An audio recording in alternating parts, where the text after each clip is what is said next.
A paz do Senhor Jesus, nós estamos iniciando mais um programa Escola Bíblica Dominical pela TV Kairos, canal 7.1. Seja muito bem-vindo.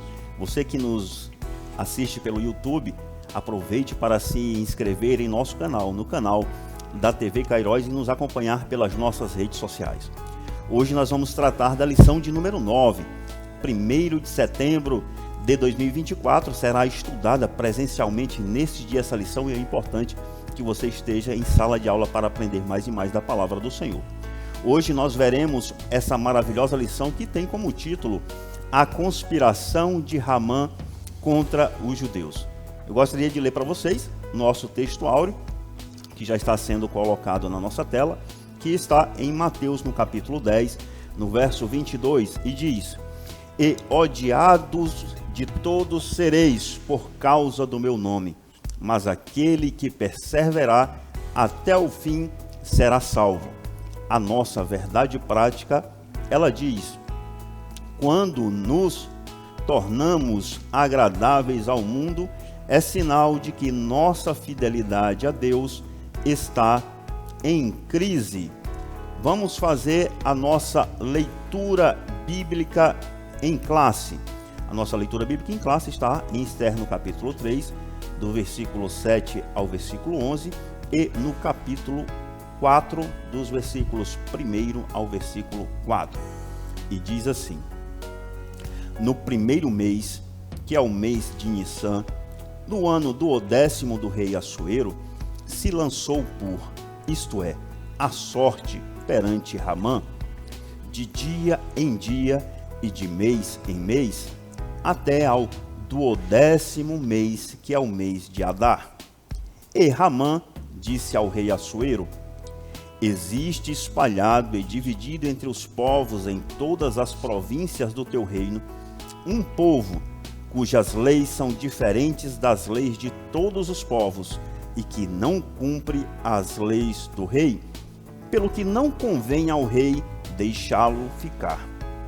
Se bem parecer ao rei, escreva-se que os matem, e eu porei nas mãos dos que fizerem a obra 10.000 talentos de prata, para que entrem nos tesouros do rei. Então tirou o rei o anel da sua mão e deu a Ramã, filho de Amedata, Agagita, adversário dos judeus. E disse o rei a Ramã: Essa prata te é dada, como também esse povo, para fazeres dele o que bem parecer aos teus olhos. Esther, capítulo 4, a partir do versículo 1. Quando Mardoqueu soube tudo quanto se havia passado, rasgou Mardoqueu as suas vestes e vestiu-se de um pano de saco com cinza e saiu pelo meio da cidade. E clamou com grande e amargo clamor. E chegou até diante da porta do rei, porque ninguém vestido de pano de saco podia entrar pelas portas do rei, e em todas as províncias onde havia a palavra do rei e a sua lei chegavam, havia entre os judeus grande luto, com jejum e choro e lamentação, e muitos estavam deitados em pano de saco e em cinza. Então vieram as moças de Esther e os eunucos e fizeram-lhe saber com que a rainha muito se doeu, e mandou vestes para vestir a Mardoqueu e tirar-lhe o seu cilício, porém ele não as aceitou. Nós vamos ver agora os nossos tópicos da nossa lição, os 3 tópicos que nós veremos hoje na nossa lição. O tópico de número 1, nós trataremos sobre o plano odioso de Ramã. No tópico de número 2, nós veremos a tristeza de Mardoqueu, dos judeus e de Esther. E no tópico de número 3, o perigo e a crueldade do antissemitismo moderno. Nesses tópicos, nós veremos o tópico primeiro com os seus seguintes subtópicos. Nesse tópico primeiro, que nós trataremos sobre o plano odioso de Ramã, nós teremos os seguintes subtópicos. Primeiro, intrigas e patologias do poder. Subtópico de número 2, a extensão do plano, e no subtópico de número 3, nós veremos astúcia e oportunismo. Para comentar essa belíssima lição de hoje, a lição de número 9, está conosco aqui nessa bancada abençoada e abençoadora, o pastor Elias Gomes. Pastor Elias Gomes, seja bem-vindo mais uma vez. Nós estamos aqui nessa bancada abençoadora e abençoada, como nós bem dissemos, para tratar sobre um excelente tema, a lição de número 9, que nós temos muitos aprendizados do ponto de vista prático, do ponto de vista histórico, mas também um apontamento profético. Pastor Elias, seja bem-vindo.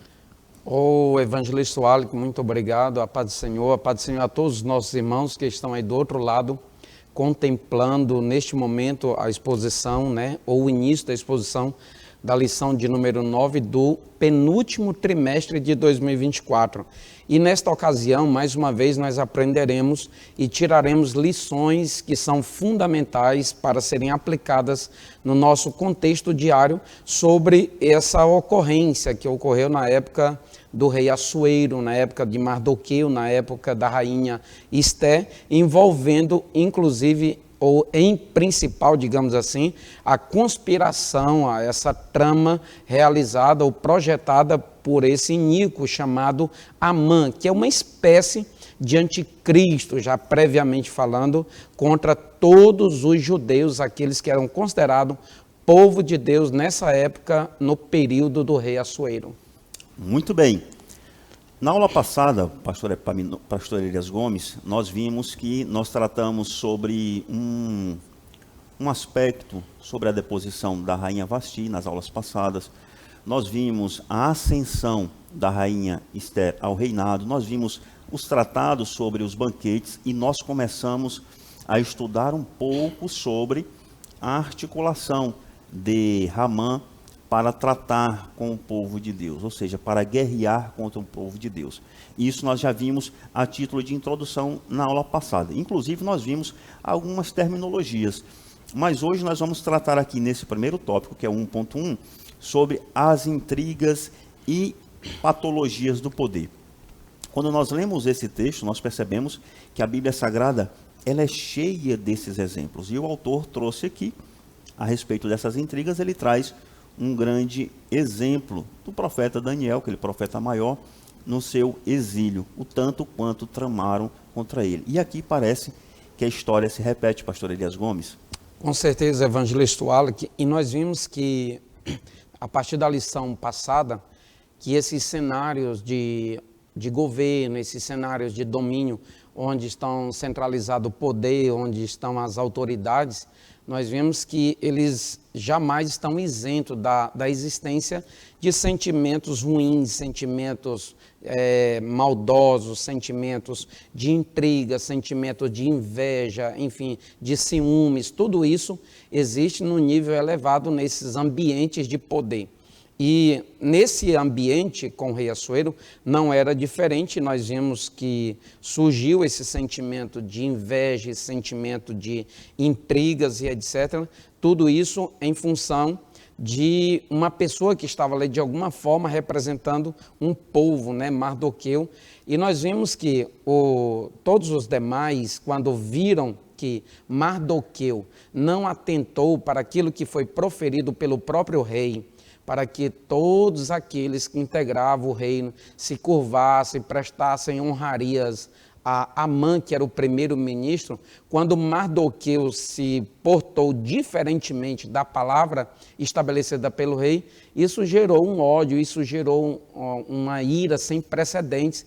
E nós vimos que a razão de os colegas, por assim dizer, ou de todos os demais que integravam o Palácio Real, terem avisado ou, digamos que, exortado Mardoqueu em função de ele não se curvar perante o rei, não era propriamente um zelo pela palavra do rei, não era uma estima para atender, para obedecer o reino, mas foi mais para colocar lenha no fogo, como se diz assim, foi mais para ver a coisa ferver e tornar aquele ambiente hostil, um ambiente que, digamos que, fabricasse hostilidade contra o próprio Mardoqueu. E ao longo da lição nós veremos aqui a razão pela qual, ou pelas quais, as razões pelas quais eles tiveram iniciativa que desembocasse em tramas, em situações que de alguma forma vinha-se atingir de forma direta esse judeu chamado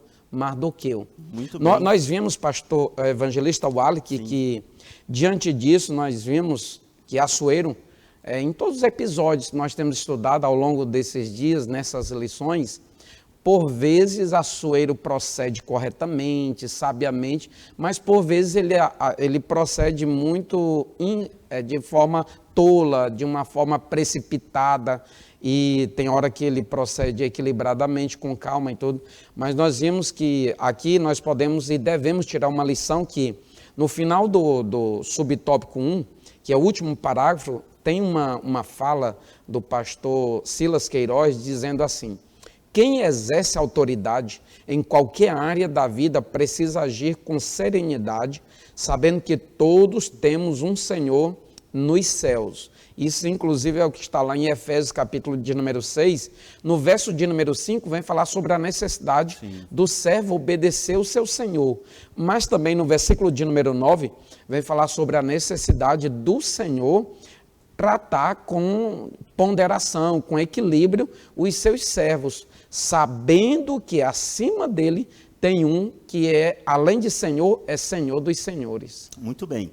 O pastor Elias Gomes fez uma brilhante introdução, e o senhor fala do fomento, da calúnia, da difamação contra Mardoqueu, propiciado por Ramã, um episódio também que aconteceu com Daniel em capítulo 3. Nós percebemos aqui, pastor Elias Gomes, que o plano ele vai além de Ramã.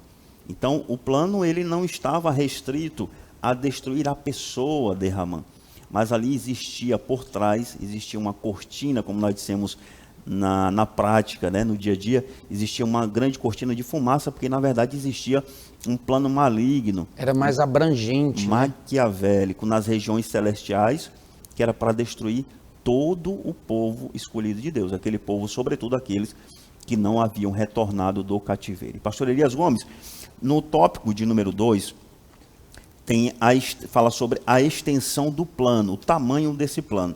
E eu gostaria que o Albert projetasse na nossa tela, nossa produção, projetasse na nossa tela, que nós temos aí essa demonstração dessa extensão desse plano.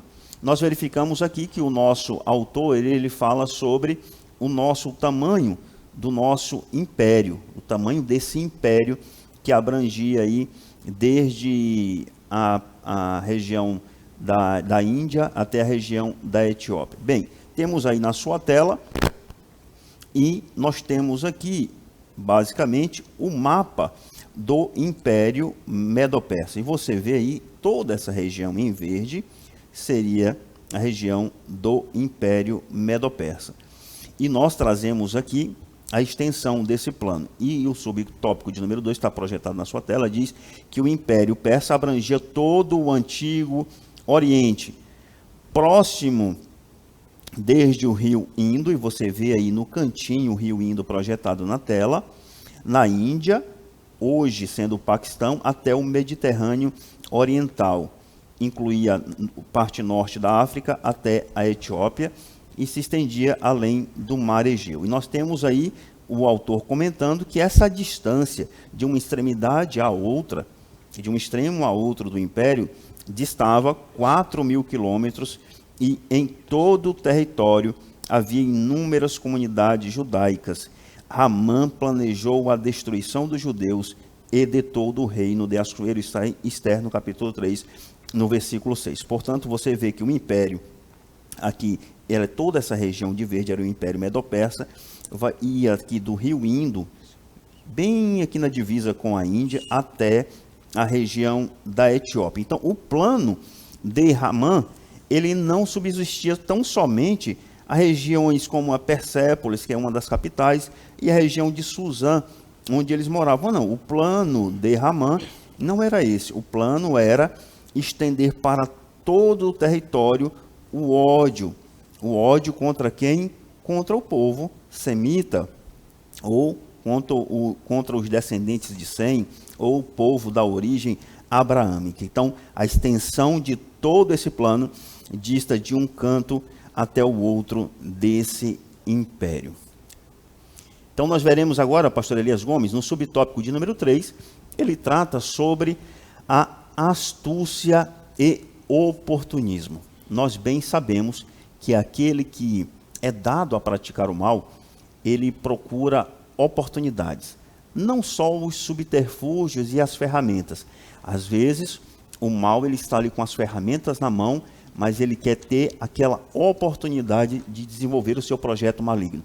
Parece aqui que Ramã, parece que ele aproveita uma certa oportunidade, porque nós vimos na lição passada que o rei Assuero ele estava aparentemente triste, ou indignado, ou revoltado por perder uma guerra, por perder batalhas. E ele retorna para o seu reino e Ramã ele encontra a oportunidade correta para desenvolver o seu plano no momento certo, na hora certa. Exatamente, evangelista Wallace. E nós vimos que Amã ele era próximo ao rei.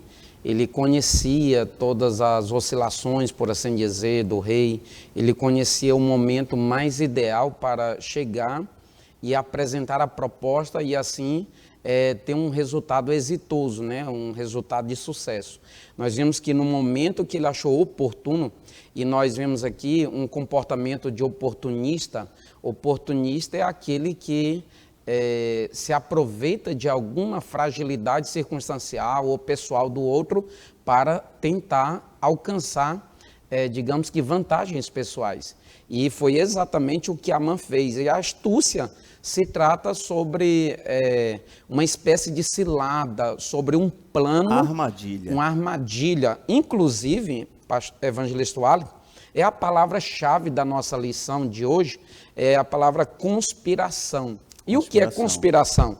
Conspiração é uma ação de construir um plano que prejudica alguém, geralmente um governo, uma coletividade, um conjunto de pessoas, é uma espécie de conluio, né? É uma maquinação.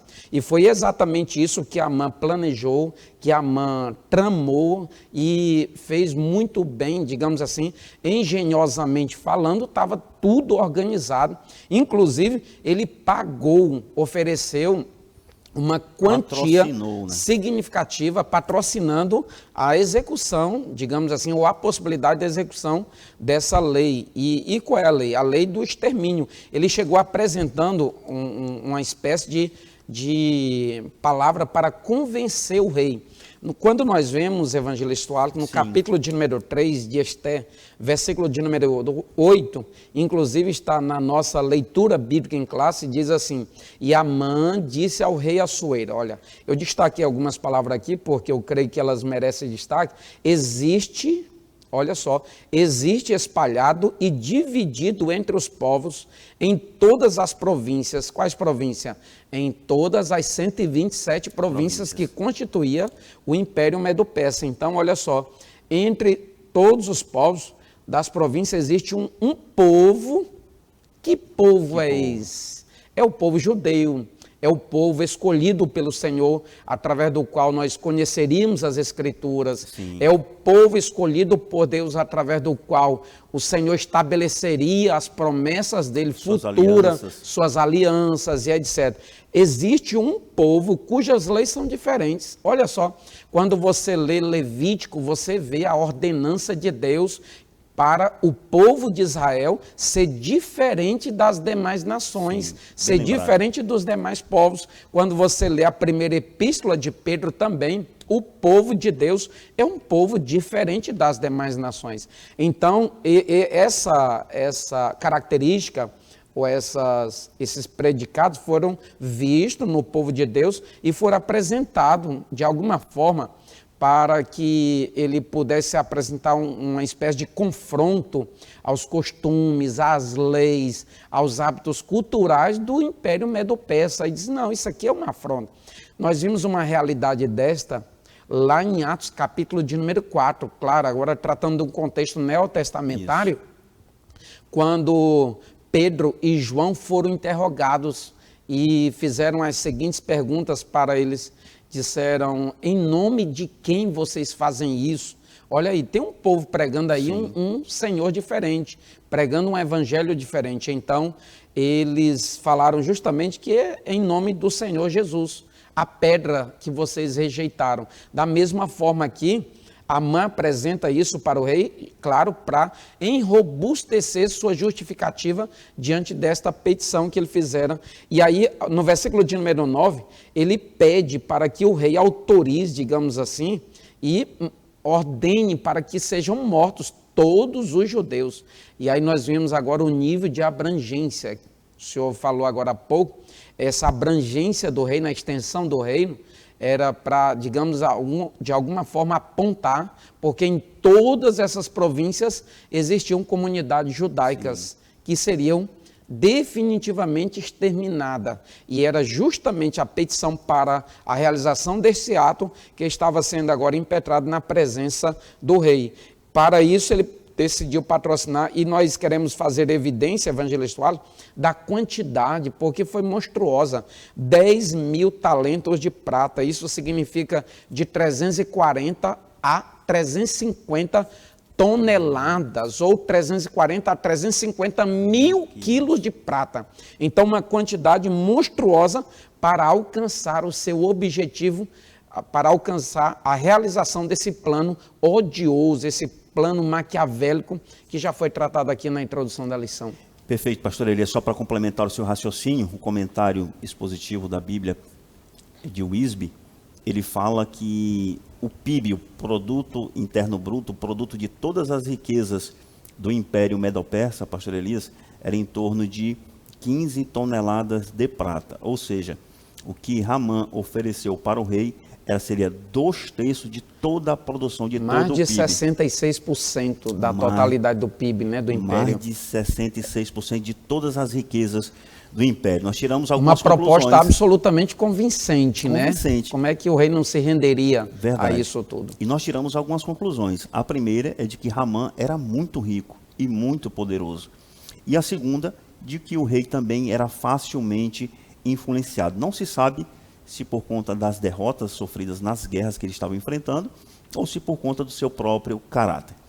Mas nós gostaríamos de concluir este primeiro bloco da nossa lição, como resumo desse primeiro tópico que nós estudamos: o plano odioso de Ramã contra os judeus revela astúcia e oportunismo. Nós terminamos esse primeiro bloco, esperamos você no nosso segundo bloco da lição do programa Escola Bíblica Dominical. É rapidinho, não mude de canal.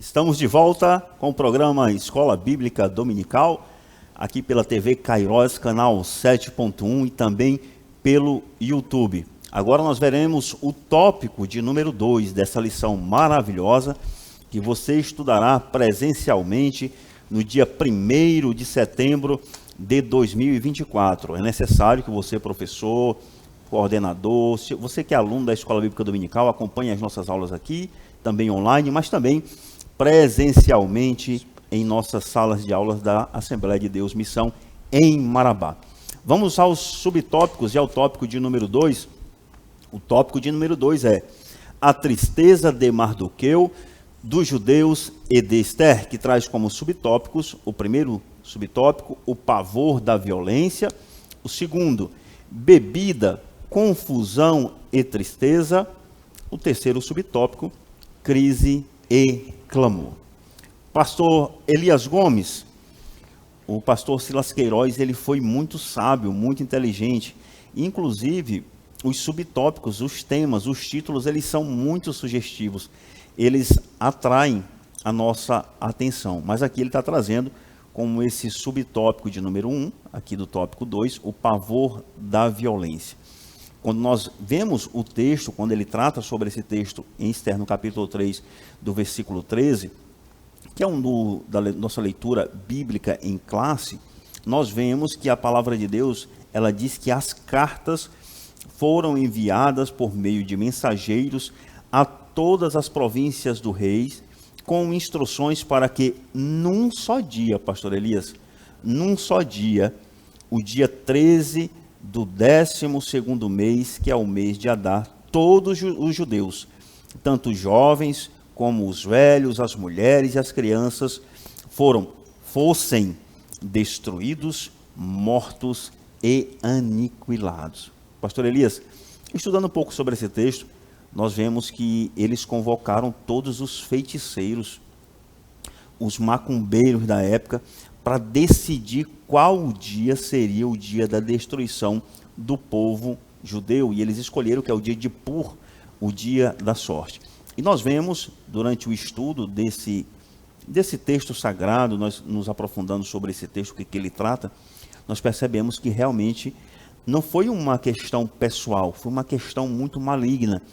Esse império medo-persa, assim como o império babilônico, assim como o próprio rei Nabucodonosor, eles eram costumeiros em consultar feiticeiros. E eles consultaram e definiram que tinha que ser todo mundo morto, os judeus todos num só dia, pastor Elias. Exatamente isso, evangelista Wallach.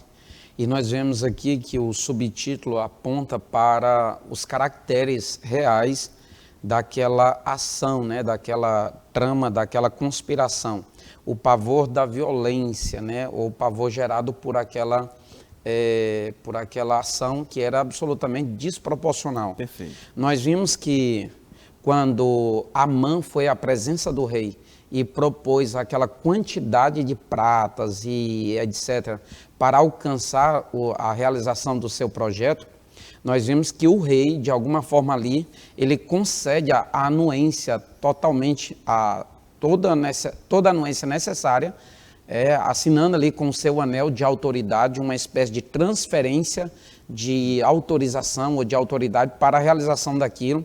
E nós vimos que Amã, ele preenche ali todos os, digamos assim, ele coloca ali na lei, porque se tornou lei, toda a intenção, digamos que maligna, o plano odioso, como o senhor acabou lendo aí, sobre a intenção de envolver as crianças, envolver as mulheres, ou seja, desde o mais novo até o mais velho, todos seriam exterminados de uma vez por todas, ou instantaneamente, num dia só, que foi o dia escolhido, digamos que o dia da matança. O dia da matança, essa é a palavra. E nós vimos aqui, evangelista Wallach, que é tanto desproporcional que nós vimos que o ódio se justificaria apenas na atitude, ou nasceu, digamos assim, na atitude de Mardoqueu, em não se curvar perante Amã, né, não prestar reverências a ele, conforme o rei proferido na sua palavra. Mas aí essa intenção, digamos assim, de punição ou de extermínio, vai além, claro, de Amã, vai além, aliás, de Mardoqueu, e é para contemplar todos os judeus. E nós vimos que tudo isso é um plano terrivelmente maligno, que vai além do que nós imaginamos, que será e tem sido, aliás, descortinado ao longo do tempo, em toda a história de existência do povo judeu, marcado por perseguição, marcado por, digamos que por diáspora, digamos que por dispersões, e aí cativeiros.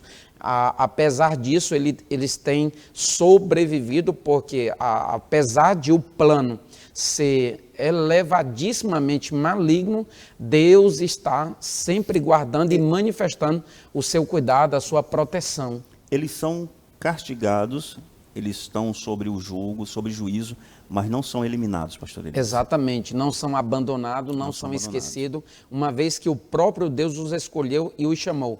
E nós vimos, evangelista Wallach, que esse plano foi tão pavoroso, foi tão violento, que onde a notícia chegava, uma vez que os correios da época estavam diretamente a trabalho ou em função do reino, e eles trabalhavam eficazmente para que a notícia em que havia o dia da matança dos judeus, aniquilação total, fosse chegada o mais breve possível em todas as 127 províncias de forma eficaz, eficientemente falando. Então, quando se chegava às notícias, nós vemos o versículo de número 3 do capítulo de número 4 de Esté, diz assim: em todas as províncias aonde a palavra do rei e a sua lei chegavam, havia entre os judeus grande luto. Aí você percebe aqui, olha, luto, e com jejum, e com choro, e lamentação, e muitos estavam deitados em pano de saco e em cinza.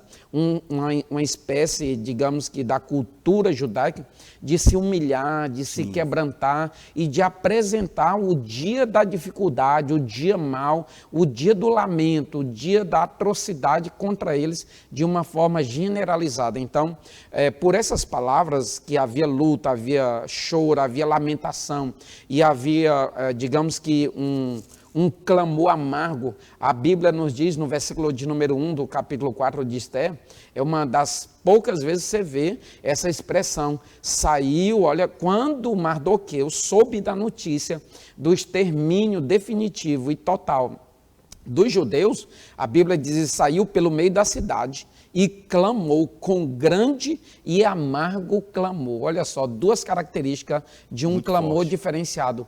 Grande e amargo clamor. Esse amargo representa a angústia, representa, digamos, todo tipo de sentimento ruim que passava no coração de Mardoqueu naquele momento, dado a essa notícia. Uma vez que eles tinham total ciência, evangelista, de que essa lei que foi emitida pelo rei, ela não tinha revogação, ela não voltaria atrás, portanto, ela seria executada cabalmente. Daí a maior razão para o surgimento desse grande e amargo clamor por parte de Mardoqueu e do lamento, do luto e do choro por parte de todos os judeus, onde a notícia do rei chegava. Perfeito, pastor Elias. Nós vemos agora o nosso subtópico de número 2, que traz como o escrito aí, exposto, bebida, confusão e tristeza. E para isso, eu gostaria que a nossa produção colocasse na tela que nós temos mais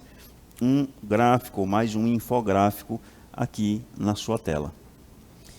Bem, pastor Elias, nós vemos aqui mais uma vez, nós estamos estudando o tópico de número 2, a tristeza de Mardoqueu, dos judeus e de Esté.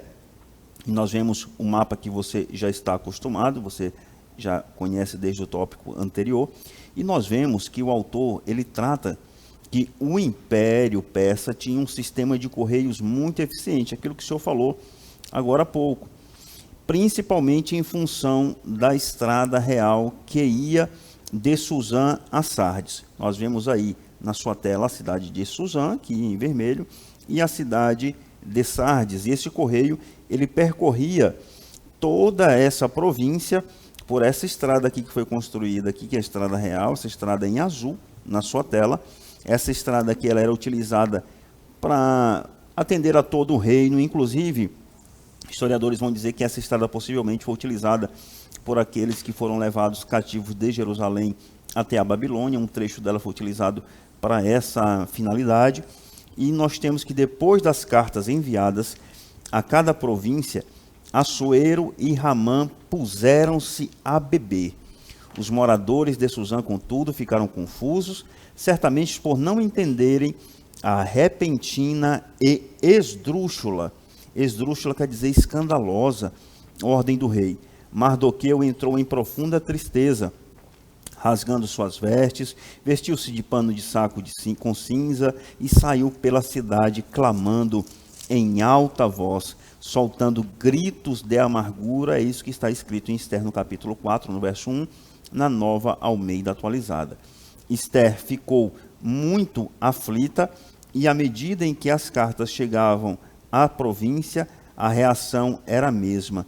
Ainda havia um clima de luto, com jejum, choro e lamentação. Isso está em Esther, no capítulo 4, no versículo 34. Pastor Elias Gomes, nós temos aqui um império muito grande, como o senhor bem disse, o correio funcionou de forma eficiente, as cartas chegaram, o pavor da violência, teve muita confusão, tristeza, amargura, pastor Elias, mas teve 2 ímpios comemorando.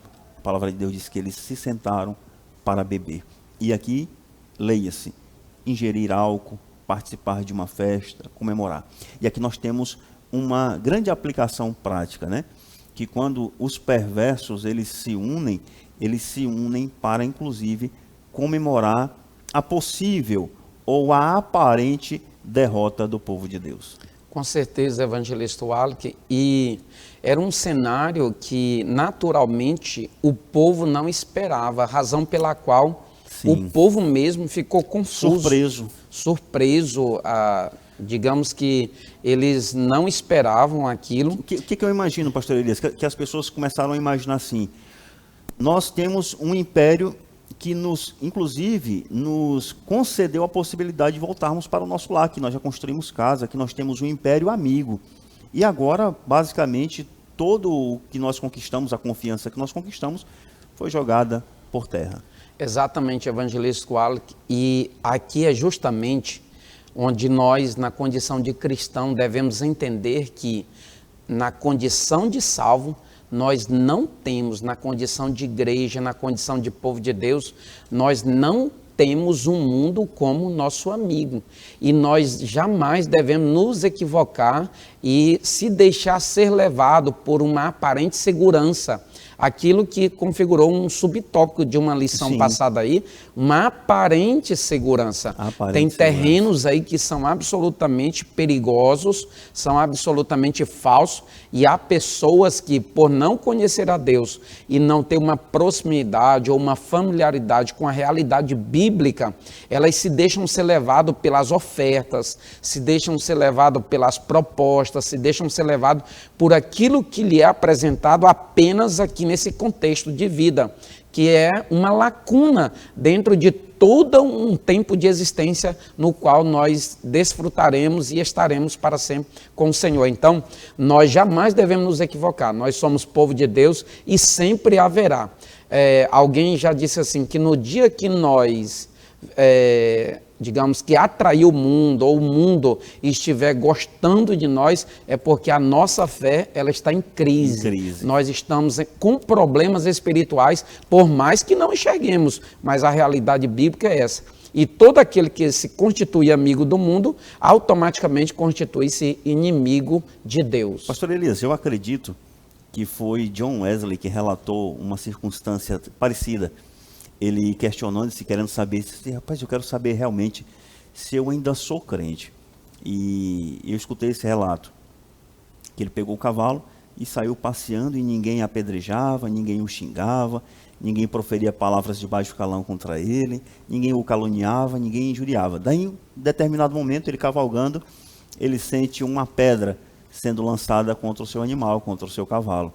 Aí quando ele recebe aquela pedrada, ao invés dele reclamar, dele se lamuriar, ele diz: graças a Deus, Senhor, porque eu ainda sou crente. Graças a Deus, Senhor, eu estou obedecendo os teus caminhos e a tua palavra. Que maravilha de exemplo. Só para ratificar, evangelista Wallace, biblicamente falando, é o que o próprio Senhor falou em Mateus, capítulo 5, Sermão da Montanha, versículo de número 11. Claro, isso aqui é a aplicação para nós hoje. Sim. E está no mesmo contexto, diz assim: bem-aventurados sois vós, quando vos injuriarem e perseguirem, e mentindo disserem todo mal contra vós por minha causa. Então, a mesma questão aqui, tudo aquilo ali era mentira de Amã, que Mardoqueu não era obediente, pelo contrário, Mardoqueu era obediente, Sim. Mardoqueu com certeza era diligente no exercício das suas atividades, nas quais ele era lotado no reino. A questão aqui era o ódio, era a inveja, era o ciúme, eram as possibilidades futuras. E nós vemos que ele já percebia a possibilidade de Mardoqueu galgar um espaço, talvez, muito provavelmente, pela sua diligência ali no palácio. Tanto que é o que acontece, e nós veremos no final desse trimestre, no final do livro de Esther, o quanto Mardoqueu foi promovido, porque Deus trabalha corretamente, embora não vejamos em todo o tempo. Pastor Elias, o subtópico de número 3 fala sobre crise e clamor. E o autor ele fala sobre 50 mil judeus aproximadamente, que eles retornaram do cativeiro babilônico. Só para lembrar para os irmãos, nós estamos falando aqui do Império Medo-Persa, que vem logo depois do cativeiro babilônico, e esse Império Medo-Persa permitiu que aqueles que estavam no cativeiro retornassem para Jerusalém. Feitas essas considerações, o autor fala sobre 50 mil judeus que retornaram para Jerusalém para reedificar as suas casas e também trabalhar na obra do templo. Mas nós temos alguns comentários bíblicos, pastor Elias, que diz que 70 milhões de judeus estavam espalhados, 15 milhões de judeus estavam espalhados pelo Império Persa. Então compreenda, nós temos aqui 15 milhões, um dado estatístico, 15 milhões de judeus espalhados em todo aquele território medo-persa. Apenas 50 mil. 127 províncias. Nas 127 províncias. Apenas 50 mil retornam. Então nós temos aí uma população de aproximadamente 15 milhões, que foi julgada num terreiro de macumba, podemos dizer assim, para você compreender o que aconteceu. Foi lançada a sorte para determinado dia todos esses milhões de judeus fossem mortos. Num dia só, né? E aí, pastor Elias, a gente vê o quê? Crise e clamor. Exatamente. Nós vemos a crise aqui, que a circunstância provocou, digamos, esse clamor. Quantas das vezes nós, na condição de crentes, na condição de salvos, na condição de servos de Deus, nós esperamos a dificuldade vir para depois recorrer à presença de Deus, para poder fazer uso daquilo que Ele dispõe para a nossa vida espiritual quando nós estamos na zona de conforto. O que nós vimos aqui é que quando essa dificuldade chegou, o povo que estava acomodado, o povo que estava tranquilo, por assim dizer, aparentemente seguro, quando eles abriram os olhos, aí eles ainda bem bateram na porta certa, no sentido de apelar para as armas espirituais. Eles foram para a oração, eles foram para o jejum, eles foram para o clamor, eles foram descer na presença de Deus, rogar ao Senhor, aquele de quem eles tinham conhecimento e sabia dos feitos dele. Nós vimos que quando Mardoqueu sabe dessa situação, faz com que a notícia chegue até Esté. Esté, sabendo da notícia, volta a notícia falando para Mardoqueu que num período de 30 dias ela não tem autorização para ir até a presença do rei. Mas ele não para, ele é insistente e diz assim, olha, muito provavelmente foi para isso que o Senhor te colocou aí. Muito provavelmente foi por esta razão que você chegou ao palácio, foi para intervir nessas questões. Sim. E aí, mesmo não tendo a previsão, digamos que para entrar na presença do rei com autorização real, ele insiste e ela decide falar para que todos os judeus, todos, indistintamente, entrem em jejum e clamem por ela, porque ela vai entrar na presença do rei. Embora isso lhe custe a vida, embora isso resulte na sua própria morte, mas ela toma uma decisão. E nós vemos que postura salutar, que postura, digamos que maravilhosa, propriamente dita, porque ela toma uma decisão correta. E nós vemos aqui, evangelista Wallace, uma arma poderosa, porque está se tratando de um combate do qual Mardoqueu tinha a real ciência. Ele sabia que se tratava de uma ocasião espiritual. Sim. Que isso aqui, belicamente, não tinha como. Não tinha como ele combateu o império, não tinha como. Então, ele foi nas portas espirituais, ele foi por meio do jejum. Esté também estava, digamos que sensivelmente, espiritualmente falando, envolvida no caso, que ela enxergou, diz, olha, coloque o povo para jejuar. Do capítulo de número 4, ela diz assim, vai e ajunta todos os judeus que se acharem em Suzã e jejuai por mim, e não comais nem bebais por 3 dias. Está se falando que existe um jejum parcial, mas existe um jejum total. E aqui foi o jejum total. 3 dias, não coma, nem beba durante 3 dias, nem de dia, nem de noite. E as minhas moças também assim jejuaremos, eu e as minhas moças, e assim irei ter com o rei, ainda que não é segundo a lei. Olha só, porque ela sabia que aquilo ali feria um princípio espiritual, era uma guerra espiritual. Eu diria, evangelista Wallace, que essa mesma visão nós devemos ter na atualidade, conforme está escrito em 2 Coríntios, capítulo de número 10, versículo de número 4, quantas das vezes nós nos deixamos ser levados pelas ocasiões nas quais nós somos afrontados, nós somos perseguidos, injuriados, e nós queremos usar da técnica, nós queremos usar das armas humanas, nós queremos usar das amizades de pessoas e etc. E nós não recorremos ao Deus soberano que tem poder sobre tudo. O apóstolo Paulo, em 2 Coríntios 10, 4, ele diz assim: porque as armas da nossa milícia não são carnais, mas sim poderosas em Deus para destruição das fortalezas. E este foi o entendimento que moveu o coração de Esté e também de Mardoqueu, bem como de suas moças e todos os judeus. E o jejum ainda é, hoje, uma arma poderosíssima. Por meio do jejum, conjugado com oração, nós poderemos ter resultados exitosos. Coisas inexplicáveis podem acontecer da parte de Deus para com as nossas vidas. Que maravilha. Lembrei agora de um questionamento que alguns alunos fazem, pastor Elias. Eles perguntam assim, mas por que ele se vestiu de pano de saco, em cinza? Primeiramente porque para o judeu aquilo representa clamor, aquilo representa luto, aquilo representa choro, aquilo representa muita dor. Mas alguns comentaristas bíblicos eles vêm dizer que, na verdade, a real intenção ali de Mardoqueu era chamar a atenção da rainha Esté, tendo em vista que ele não poderia ingressar ou entrar no palácio e o rei não poderia se deparar com um homem vestido de pano de saco. Ele acabou arrumando uma estratégia para entrar no radar do rei e para entrar no radar também da rainha Esté. Isso é só para a gente pontuar. Eu gostaria de fazer a leitura, como o pastor Elias Gomes trouxe bem aqui, que Deus não esquece os seus, e as armas também do jejum e da oração. Gostaria de ler, que está escrito no Salmo 107, a partir do verso 4, que diz: andaram errantes pelo deserto, por lugares áridos, sem achar cidade em que pudessem morar, famintos e sedentos, desfalecia neles a alma.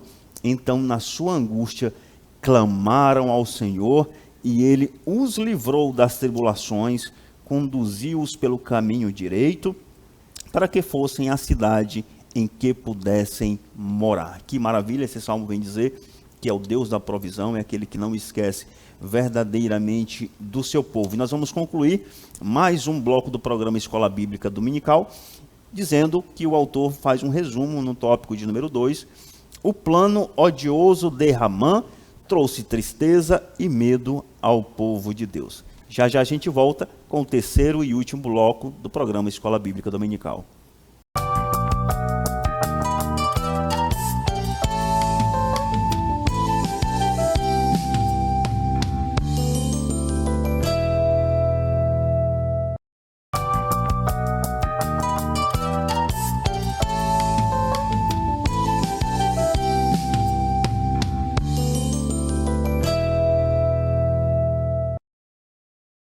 Estamos de volta com o terceiro e último bloco do programa Escola Bíblica Dominical.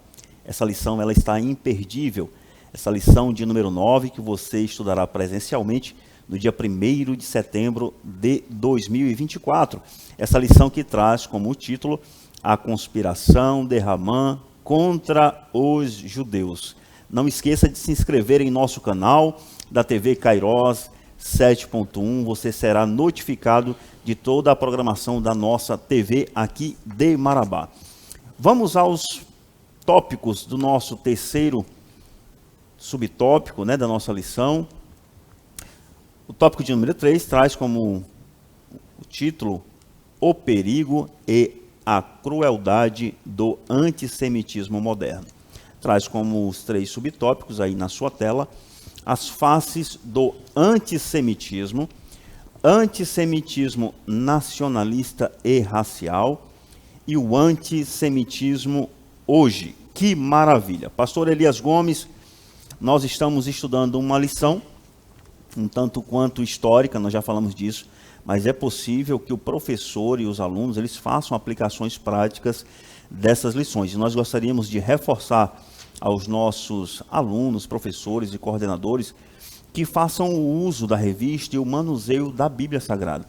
Ainda que o professor também saiba do versículo decorado na sua cabeça, é necessário que o professor faça esse exercício de pegar e manusear a Bíblia Sagrada. Isso em sala de aula é muito importante. Falando em textos históricos, vem umas expressões que elas não são um tanto quanto conhecidas, que é falar sobre semitismo, antissemitismo, antisionismo, antijudaísmo, e quando a gente escuta, às vezes a gente pensa que nós estamos tratando tão somente de terrorismo, e isso acontecia comigo na prática antes de me aprofundar nos assuntos.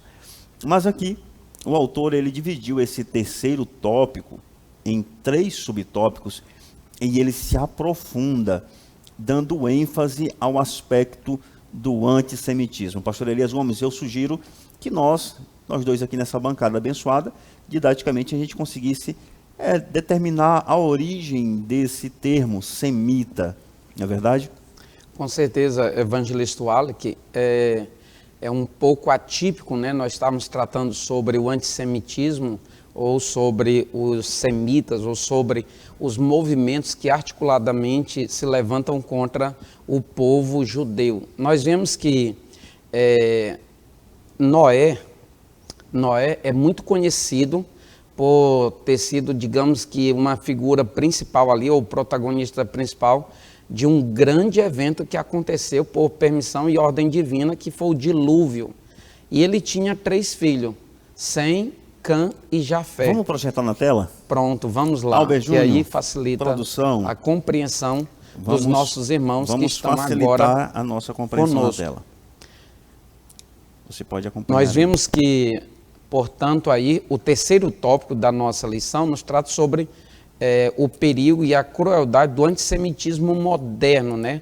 Antes de nós entrarmos propriamente nesse antissemitismo moderno, que está no subtópico 3, nós vimos que o subtópico 1, evangelista Wallace, nos fala sobre as faces do antissemitismo. E nós vemos aí essas 3 figuras que estão aí na sua tela, Sem, Cã e Jafé, figura um modo de falar que se refere aos 3 filhos do patriarca Noé.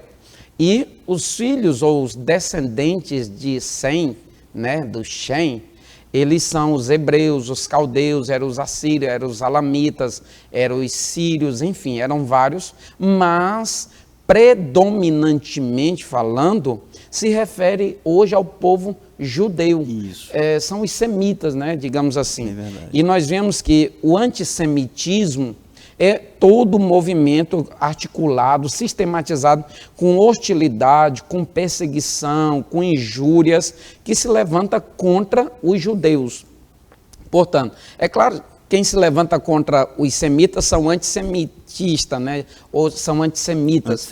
Nós vemos que antissemitismo é uma junção, aí é um prefixo de contrariedade. Isso, aquele que se contrapõe, aquele que se antagoniza a algo, alguém, ou trabalha contra. Sim. E aqui é um movimento evangelista que se fala de um movimento organizado, é um movimento que trabalha de forma articulada contra o movimento judeu, ou contra o povo judeu.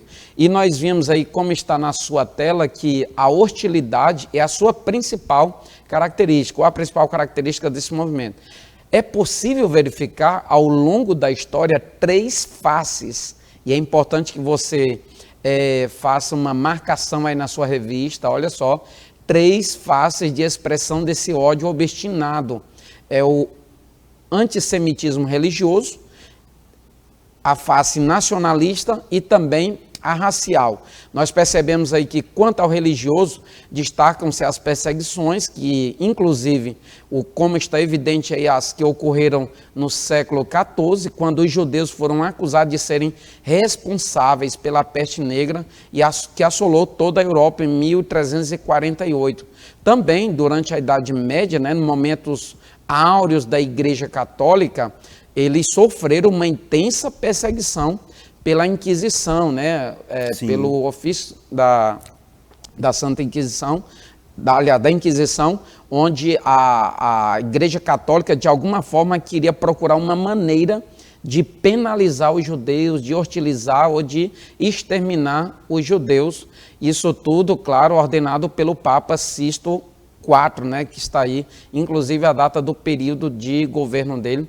A partir de 1536, também em Portugal, a instituição oficial do Tribunal do Santo Ofício, pelo Papa Paulo III, né, que também esteve à frente da Igreja Católica nesse período de 1468 a 1549, e o objetivo principal era combater o que chamavam de heresia judaica, e nós sabemos que, até pela história, eles queriam se ancorar digamos que na capacidade de influência dos negócios no meio judeu. Eles queriam dizer que isso era uma heresia judaica, o procedimento da usura, né, da troca em função das atividades que eram realizadas por parte dos judeus. Nessa época, milhões de judeus foram expoliados, torturados, execrados e mortos.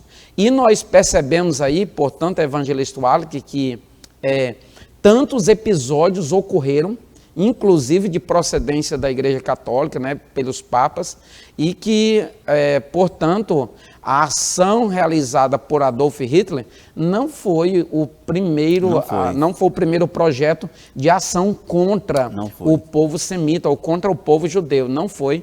Exatamente, começa de forma acentuada e de uma forma elevada nesse período do século de número 14. Perfeito, pastor Elias. Pastor Elias, no nosso subtópico aqui, de número 2, nós percebemos, o autor ele se aprofundou bastante no tema, e é necessário que a gente também acompanhe a intenção do autor quando ele nos traz essa situação. E ele diz que o aspecto nacionalista e racial, sobretudo sobre o aspecto nacionalista, ele fala de um surgimento através dos chamados pogroms, violentos ataques físicos e indiscriminados a judeus. Nós gostaríamos de explicar aos nossos irmãos, do ponto de vista da historicidade, que esse povo judeu, no século XIX e no início do século XX, eles começam a prosperar. Eles começam a também, como vagavam pelo mundo, ainda sem território, mas onde eles chegavam, eles prosperavam. Isso no início do século XX. Então, aquela região lá mais oriental, aquela região que a gente conhece mais hoje como Rússia, como Ucrânia, como a região da Áustria, da Alemanha, eles começaram a empreender, a montar comércio, a montar indústrias, e bem num grande período em que a Europa entrava por uma grande crise econômica. Então, os nacionalistas eles passam a estranhar os judeus, dizendo que eles estavam tirando o seu mercado, que eles estavam retirando o seu emprego, e aí começa a surgir esse espírito nacionalista, e junto com esse espírito nacionalista vem também o racial, que teve aí não como precursor, mas como um grande expoente do século passado, Adolf Hitler, que ele começa a propagar acerca da raça pura. Mas há quem diga que a raça pura ele foi somente um pretexto por conta do aspecto político e do aspecto econômico dos judeus. Feitos esses comentários históricos, geográficos, geopolíticos, nós gostaríamos de trazer na sua tela algumas outras definições modernas, contemporâneas. Eu gostaria que a produção novamente projetasse aí na sua tela, e nós veremos alguns termos mais novos. Isso está aqui no subtópico no tópico de número 3, o perigo e a crueldade do antissemitismo moderno. Nós temos, pastor Elias Gomes, o antijudaísmo e o antissemitismo. E nós temos escrito aqui na sua tela que o que começou como uma fragilidade da fundação judaico-cristã continuou a se expandir e se tornar o abismo que é hoje. O antijudaísmo precede o antissemismo. Bem da verdade é que quando nós estamos falando antissemitismo, antijudaísmo, nós estamos falando praticamente da mesma coisa. Mas, do ponto de vista político, do ponto de vista, às vezes, até racial, aí nós vamos encontrar algumas divergências. Mas o termo antijudaísmo, ele surge muito antes do termo antissemitismo. E nós temos também o termo antisionismo, que é um movimento político que se opõe à existência do Estado de Israel. Então, para que a gente, isso em linhas gerais, em linhas práticas, para que as pessoas não pensem que nós somos racistas, vamos utilizar o termo de antisionismo, que a gente traz o debate para um contexto político, e aí a gente não vai ser acusado de sermos racistas. Então, são todas estratégias de um comportamento ideológico, progressista, para sufragar uma determinada população. E atualmente, pastor Elias Gomes, nós temos o antissemitismo universitário, que é o do politicamente correto, que vem tomando forma em todo o planeta. E já já a gente explica o porquê desse antissemitismo universitário. E nós também, pastor Elias, nós temos o novo antissemitismo, que ele apresenta-se como antisionista, olha só, apresenta-se como esse aqui, ó. Ele apresenta-se como esse. Então, o novo semitismo, ele se apresenta como um antisionista. Terminologia mais aceita pelos globalistas. Não demonstra ser racial. Ou seja, o preconceito aqui, o conceito preconcebido, ele não é racial. Continuando ainda nas nossas exposições, nós temos alguns dados desse antissemitismo no Brasil. E nós trazemos aqui na sua tela esse mapa tratando sobre esse antissemitismo. Nós temos aí exposto na sua tela esse gráfico, que foram dados, pastor Elias, extraídos da fonte Agência dos Direitos Fundamentais, que tem a sigla FRA da União Europeia, de uma entrevista que foi feita com 15.145 pessoas. Essa publicação feita na BBC, que é um grande conglomerado televisivo. Nós temos que, acerca de onde são feitos os maiores comentários antissemitistas, alguns responderam que na mídia sem internet são 56%, em eventos políticos 48%, em eventos sociais 47% são onde são feitos para essas pessoas os comentários antissemitistas, ou antissemitas, na verdade. Então, nos espaços públicos, 44% dos comentários antissemitas são realizados aonde? No espaço público. No debate político, 40%, ou seja, é muito alto você debater politicamente falando sobre antissemitismo. No ambiente acadêmico, 19%, é isso que nós estamos falando, desse antissemitismo universitário que está surgindo em todo o planeta. Em eventos culturais, pastor Elias, nós temos 18%, em outros lugares 13%, em eventos esportivos, ou seja, num jogo de futebol, por exemplo, você tem uma contusão lá e você acaba xingando ou agredindo o seu oponente, lá, o seu adversário no jogo de futebol, tratando como um preconceito antissemita. E 4% não lembram. Mas, pastor Elias, 80% desses comentários antissemitas, eles são realizados através da internet. Continuando ainda os nossos dados estatísticos, nós pegamos aqui, pastor Elias, uma fonte da Federação Judaica do Brasil, que fala que no ano de 2022 foram grandes as quantidades de denúncias recebidas. E essas denúncias, elas tratam sobre o nazismo contra os judeus, 146, do antissemitismo, racismo, da negação ou banalização do Holocausto, nós temos 30. Antissemitismo e racismo, 107. Se você não compreender o que significa isso, nós vamos responder. Esse antissemitismo, pastor Elias, como racismo, nós poderíamos explicar em linhas gerais que o racismo é crime no Brasil. E tratar o judeu com preconceito de raça ou etnia ou procedência nacional é um crime grave previsto na nossa lei de racismo. Portanto, 107 denúncias de racismo relacionado contra o povo judeu em 2022. E nós temos aí dois totais. O principal aqui, 283, tratando sobre isso. Em linhas gráficas, nós temos que o nazismo foram denúncias em 38% do total. O comentário do antissemitismo ou do racismo, 28%. A banalização do Holocausto, em 8%. O que quer dizer banalização do Holocausto?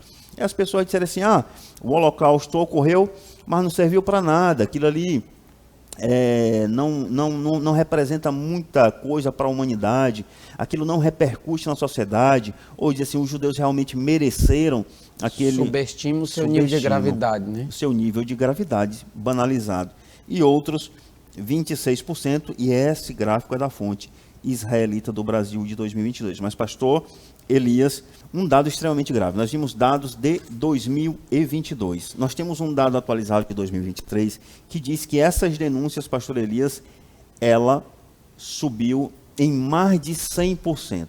Ou seja, se nós tivemos 300 denúncias no ano de 2022, no ano de 2023 foram para mais de 600 denúncias, denunciando os comentários racistas, comentários genocidas nas redes sociais ou por outros meios, tratando sobre o povo judeu. Com certeza, evangelista Wallace, e isso nos aponta a realidade do antissemitismo, né, hoje, como está no subtópico de número 3, que é uma realidade para a qual nós jamais devemos fechar os olhos ou ignorar ou tratar banalmente, como assim muitos fazem. Nós sabemos que o povo israelita, o povo judeu, não é a igreja não é os judeus. Todavia, Deus, como sendo um Deus que tem os seus povos, e o Deus de Israel, ele tem o povo judeu como um dos seus povos, né?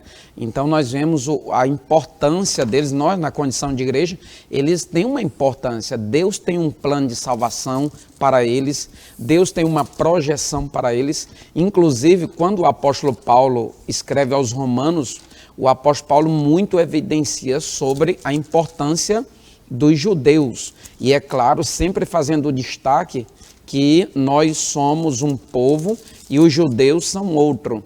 No versículo de número 5 do capítulo 9 de Romanos, o próprio apóstolo Paulo evidenciando ou fazendo destaque a importância deles para o Senhor e também para aquele povo ou para os povos com os quais eles lidariam, ele diz assim, olha, que são israelitas, dos quais é a adoção de filhos e a glória e os concertos e a lei e o culto e as promessas, dos quais são os pais e dos quais é Cristo, segundo a carne, o qual é sobre todos, Deus bendito eternamente. Amém. Nós sabemos que o antissemitismo, esse termo ele é relativamente novo, mas nós estamos tratando, inclusive, nós tratamos no primeiro e no segundo tópico de episódios que já apontavam para um antissemitismo futuro. E a finalidade era exterminar o povo do qual nasceria o rei dos judeus, o salvador da humanidade, aquele que seria enviado para ser encarnado e executar a projeção de salvação humana, a salvação de toda a raça humana, aqueles que reagissem positivamente ao chamado divino. Então, ainda hoje existe essa manifestação e essa inclinação contra o povo de Deus. Só fazendo uma evidência de leitura, evangelista Wallace, que o antissemitismo hoje traz aqui na nossa lição, o último subtópico, evidenciando os ocorridos agora recente de 2023, mais propriamente em outubro, quando 5 grupos palestinos altamente armados se uniram ao Hamas para ir contra o povo judeu, para ir contra Israel, contra Jerusalém. Nós vimos que tudo isso aconteceu a partir da faixa de Gaza, e isso resultou em mais de 1.200 mortes. Imagine quantas crianças não foram mortas aqui, quantas mulheres não estão inseridas aqui nesse contexto, e também inúmeras, centenas de pessoas foram reféns naquela ocasião, que é tão recente que todos nós lembramos o quanto isso repercutiu a nível mundial na mídia aí, e nós vemos que o último tópico, ou melhor, o último parágrafo do nosso último tópico da lição de hoje nos diz assim: sua verdadeira causa é o extermínio do Estado de Israel. Só Jesus, o Messias, salvará Israel quando de sua conversão nacional. Nós estamos falando também, evangelista Wallace, que o senhor falou no primeiro bloco, que isso aqui é o desdobramento de uma concretização profética. Quando nós estudamos a lição, Verdade. ou as lições Sim, sim.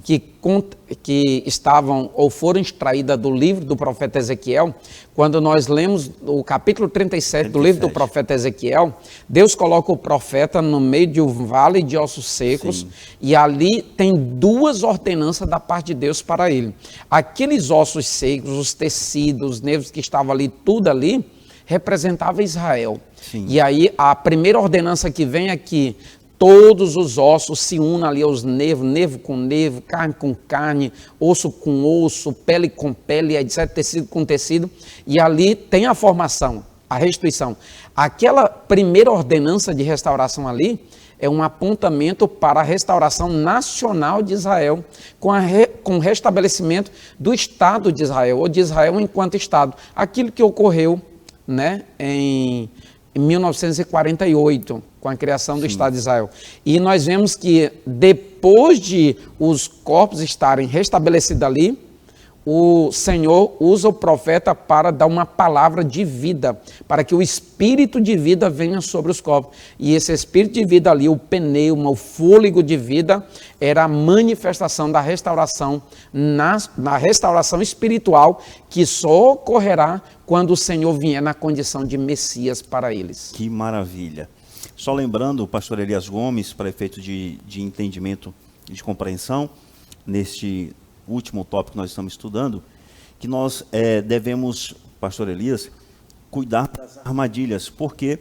Porque o antissemitismo, infelizmente, ele um dos principais pontos de nascimento dele refere-se a uma teologia nefasta, que nós estudamos como a teologia da substituição. E, infelizmente, essa teologia da substituição, que é a igreja substituir Israel no seu papel para com Deus, no seu relacionamento para com Deus, é uma teologia que ela teve muita força através de Clemente de Alexandria, de Orígenes também de Alexandria, os alexandrinos, e é necessário nós entendermos que a gente não caia nessa armadilha. E o autor da nossa lição, ele traz na lição do professor, como auxílio histórico-teológico, ele faz o seguinte questionamento: é possível um cristão ser antissemita? Porque, de acordo com a teologia da substituição, eles vão tentar pregar de que foram os judeus que sacrificaram a Cristo. Portanto, os cristãos devem ser contra os judeus. É isso que eles estão tentando incutir nas nossas mentes. E aí, pastor Elias Gomes, eu coloquei aqui uma frase, um questionamento para você, professor, já que o nosso comentarista pergunta: é possível um cristão ser antissemita? Eu escrevi aqui na minha revista: meu Deus é judeu, e como posso odiar aos judeus? Então, que você possa ficar com essa reflexão, lembrando também que hoje, como uma espécie de revisão da nossa aula, nós estudamos sobre genocídio, que foi o plano de Hamã em destruir todo o povo judeu. Isso se trata de genocídio. Quando você mira determinado povo, quando você esteriliza as mulheres para que elas não possam mais ter filhos, quando exterminam as crianças, quando nós estamos falando de um contexto genérico, geral, de toda uma população, nós estamos tratando sobre o genocídio. Mas genocídio é diferente de terrorismo, que é diferente de racismo. Infelizmente, hoje, em Israel, 50 anos de paz passou-se, até Israel, no dia 7 de outubro de 2003, sofrer um grande ataque. Ali eles sofreram ataques terroristas por aquele grupo do Hamas, e também nós temos aqui aspectos de racismo e também de genocídio. Bem como o comentarista tratou agora há pouco, eles não querem só o extermínio do Estado de Israel como território, eles querem realmente o extermínio do povo de Israel. E como conclusão, nós temos a nossa lição de hoje, que o antissemitismo não se revela apenas através de atos hostis, mas também de apoio aberto ou posturas complacentes aos inimigos de Israel, com os grupos terroristas, ou ainda por meio de críticas sistemáticas aos atos de defesa israelenses, pintando o país como o vilão da história, a despeito dos pecados dos judeus, Deus tem um plano com Israel e vai restaurá-lo quando arrependido aceitar o Messias. Oremos pela paz em Jerusalém. Que lição maravilhosa. Tem um ditado popular que diz que para que o mal prospere, basta que o bem se torne omisso. Nós estamos concluindo mais um programa Escola Bíblica Dominical. Certamente você aí na sua bancada, na sua casa, foi muito abençoado. Eu recebi muito aqui nesta mesa abençoadora, justificando a ausência do pastor Epaminondas Fonseca, que hoje não pôde estar aqui nessa bancada por um compromisso inadiável, mas nós sentimos muita falta dele. Essa bancada não é a mesma sem o pastor Epaminondas Fonseca. Nós oramos pelo seu breve retorno a esta mesa abençoadora. E nós gostaríamos de agradecer também ao nosso pastor presidente, pastor Salles Batista, pela confiança, ao Albert Júnior, nosso produtor do programa Escola Bíblica Dominical, que tanto se esforça para estar conosco aqui todos os dias nessas gravações, tá bom? Pastor Elias Gomes, vamos nos despedir em oração, agradecendo a Deus por mais essa rica oportunidade e, se Deus assim nos permitir, nós estaremos de volta aqui no próximo programa Escola Bíblica. Amém. Querendo Deus. Vamos orar. Maravilhoso Deus, eterno Pai, nós te louvamos, Senhor, por esta tão brilhante oportunidade, pelo teu cuidado, pelo teu zelo, ó Pai, pelo teu olhar, pela tua misericórdia, ó Pai, e a tua graça, que tem nos contemplado de uma forma espetacular. Meu Deus, nós te apresentamos cada um dos teus filhos, todas as casas, todos os lares, todas as famílias, ó Pai, nos quais, Senhor Deus, este programa tem chegado, que chegue também a tua bênção, que chegue também a tua presença, que chegue também a mudança, a transformação e a salvação, ó Pai, por meio da tua palavra. Em nome de Jesus, ó Pai, abençoa o teu servo, nosso pastor presidente, pastor Salles, toda a sua família, evangelista Wallach, ó Pai, sua família, o pastor Epaminondas Fonseca, ó Pai, sua família, todos nós que sejamos alcançados pela tua boa mão. Nós te suplicamos e te agradecemos, ó Deus, em nome de Jesus, o Eterno. Amém.